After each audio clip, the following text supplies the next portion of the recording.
अगर भैया गीत संगीत के अंदर कहीं गलती हुई तो अपन छोट भाई भाई को समझ के माफ कर दिया एगो छोटा सा भाई के बगे बाबा ए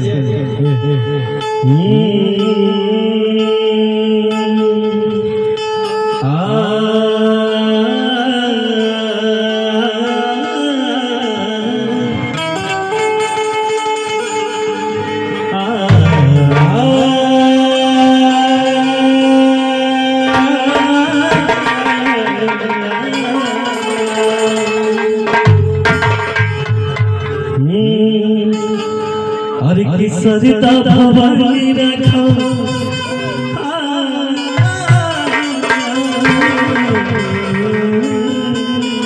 थोड़ा थोड़ा रोना भैया लोग अरे की सरिता भवानी रखो पैसा भाती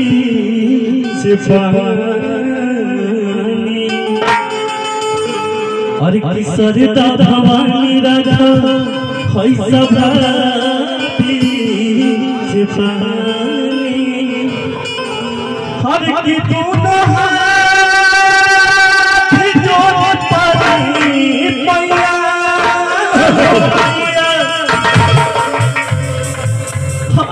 बुढ़िया कहीं बानी दुखिया में वीर बनी किला पूरा बढ़नी पड़िया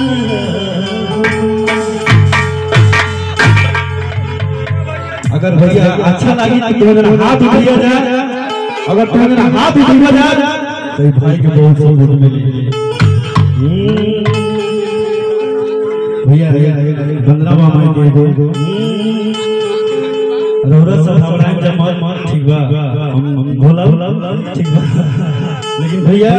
रौरा आराम से ठीक बा एकदम सरस्वती माई के भक्ति गीत पहले हम सुनाए थे अरे की कर दूर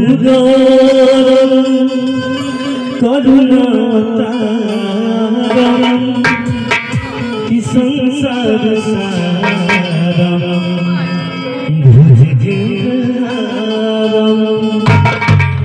अरे की सादा बसंतम